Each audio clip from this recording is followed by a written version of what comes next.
We got a brand new example of how it started and how it's going, and this was tweeted by Elon Musk. He was pointing to the authoritative journalists, to the place where your grandma gets the news and understands reality from. Financial Times, right? Like, it's even more prestigious because it talks about money, finances. Like, those are experts. They're people who know what's up. And as you can see, last year, it wasn't even that long ago, November last year, Elon Musk X continued to die a slow and tedious death. Again, like, these are the people with finances. They understand the real shit. They understand where the money is going. That's why they're not wealthy and they're actually working at a cubicle in an open office, suffering without air conditioning because they're trying to save Mother Gaia, right? So, yeah, maybe we should be grateful. Yes, like the people at Financial Times are cheering that Twitter is dying. Let me tell you something, okay? Journalists in the West would be incapable of working without Twitter.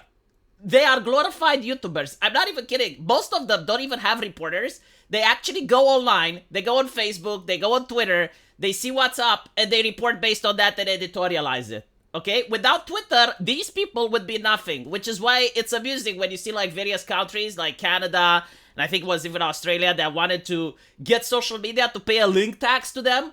Just understand the madness, right? So like, these people get their news from social media, and people then read the news also from social media, so now they want to gorge on the taxpayer money, on the social media money, because they didn't think that it's fair that traffic is driven to social media and Twitter because of their articles, right? So just so you can understand, right? Like, these individuals, they go on social media, they take stuff that's posted there, they editorialize it, and then the stuff gets posted back on social media, and because of that, social media has to pay money to them. Does that make any fucking sense? Well, probably it shouldn't, because the leftists came up with it. So, anyway, Twitter is dying, right? Like, the Financial Times has informed me. Clearly, they're not lying. I mean, why would they lie, right? But this is what was posted a couple of days ago. Associate editor at Financial Times, right? Based writer. I think it's like based as in living in the United States, not that he is based himself. Based in reality, I mean. He's basically saying, can't say this enough. Elon Musk, menace to democracy, right? Like, I don't even know what democracy means anymore. I would love to ask one of these journalists to define it, because I don't think it's the same thing that my parents understood by it. But now it's something that in order to exist, you need to prevent private people from talking with each other, right? So, like, democracy is something that's considered the greater good. It's not liberty, it's not freedom, no, it's democracy, right? Whatever the fuck it is now.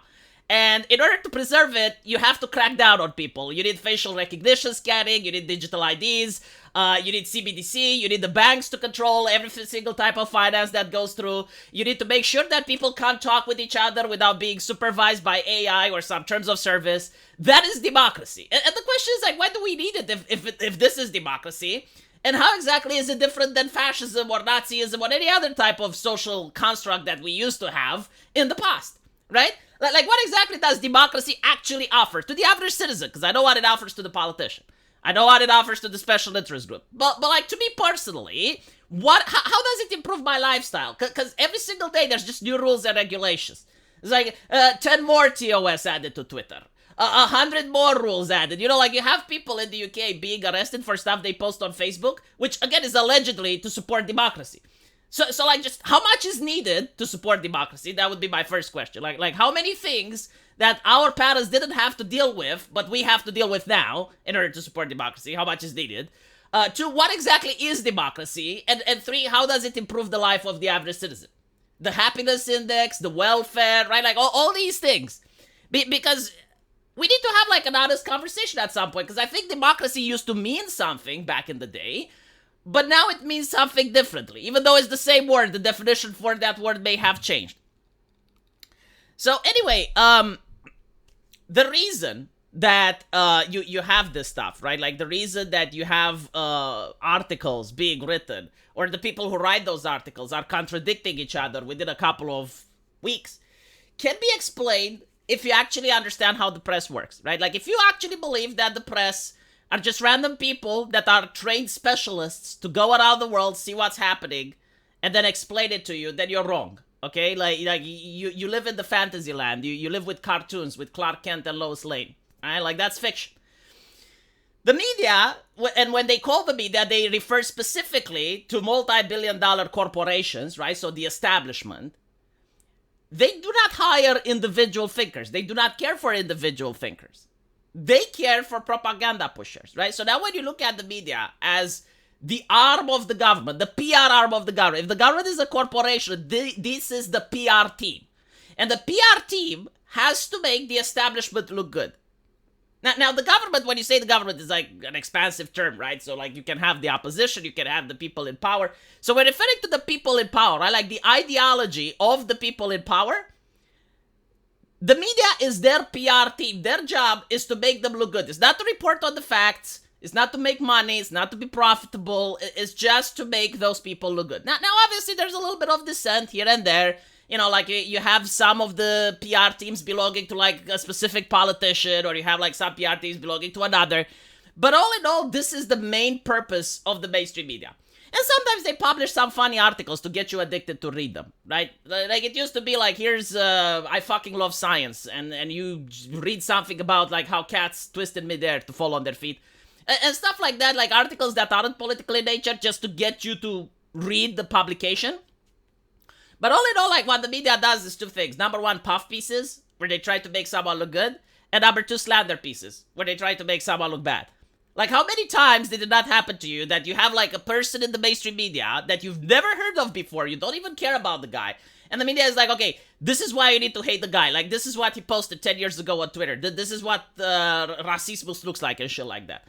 Like I remember during the previous British elections, there was like this rock band, and they were like, okay, so this member that wants to candidate for the Tories, I think, or was it UKIP or some shit. It's like this guy that wants to go into politics. 10 years ago, he was part of this heavy metal band with Nazi Luftwaffe teams, and they were pretending to be vampires.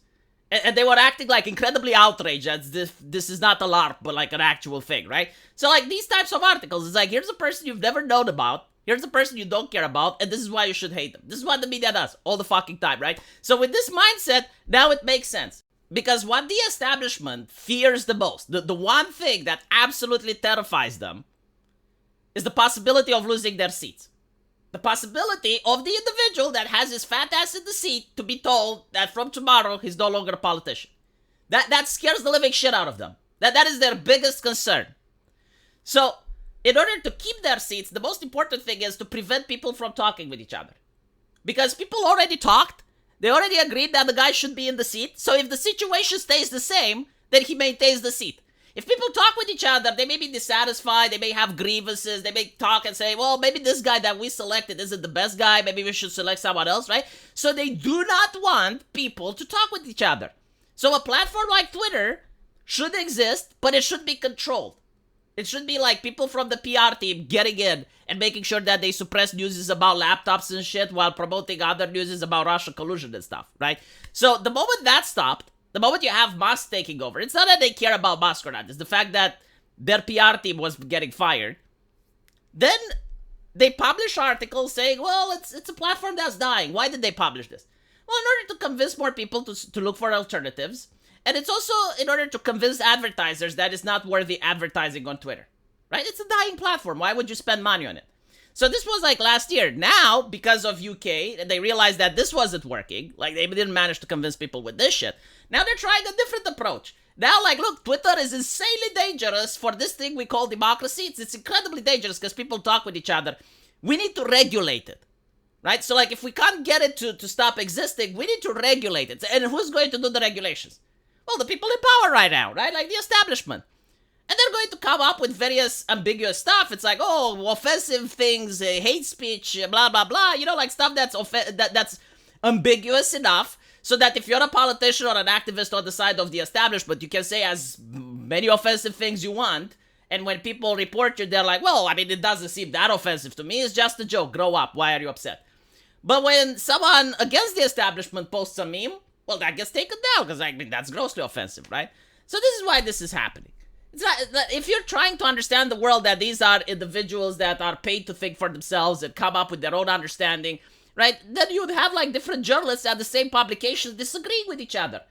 How often is it that you have like 20 people in a room and they don't disagree with each other at all on major important issues? Like almost non-existent, right?